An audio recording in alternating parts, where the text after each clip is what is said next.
Did you know that up to 50% of adults who are diagnosed with ADHD also have an anxiety disorder? Having ADHD and anxiety can be a pretty tough combination, especially when you're dealing with that in everyday life.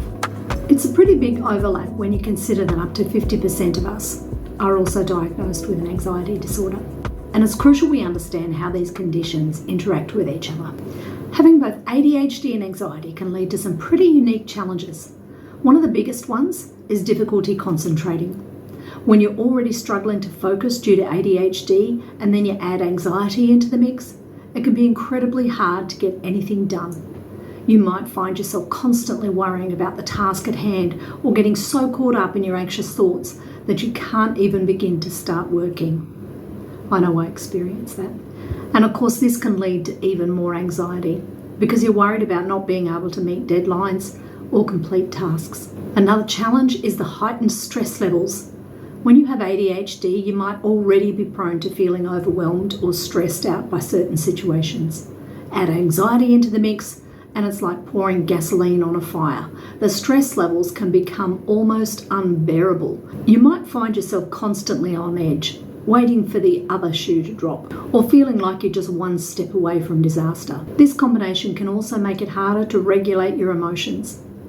When you have ADHD, you might already struggle with impulsivity or mood swings. Anxiety can exacerbate those issues, leading to even more intense emotional highs and emotional lows. It's like being on an emotional roller coaster where you're never quite sure what's going to happen next. On top of all of this, having both ADHD and anxiety can make it harder to get a good night's sleep. You might lie awake at night worrying about the next day, or you might be replaying anxious thoughts over and over in your head, or you might have trouble winding down and relaxing because your mind is always racing ahead to the next task or problem. One of the key insights I've gained from researching and living this topic is that you can't effectively manage one condition without addressing the other. It's like trying to hold water in your hand. If you're only treating the ADHD, the anxiety is still going to seep through the cracks and vice versa. You need to take a holistic approach, tackling both conditions simultaneously if you want to see real improvement in your quality of life. This means the treatment needs to be tailored to the individual, taking into account both the ADHD and the anxiety. It might involve a combination of medication, therapy, and lifestyle changes, all working together to help you manage your symptoms and live a more balanced life. So what's the takeaway from all of this? It's that ADHD and anxiety are intimately connected, and you can't ignore one if you want to effectively manage the other. By acknowledging the connection and treating holistically, you can start to see some real improvements in your day-to-day life. If you want to learn more about managing these conditions, then tune in next week, where I'll be looking into some practical strategies for staying on top of your symptoms. For those of you tuning in from last week, I wanted to give a little bit of an update on how I went with self-doubt. So this week I had some issues, and I knew that I would.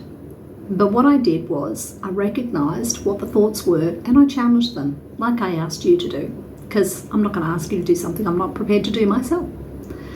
And I did. I challenged those thoughts.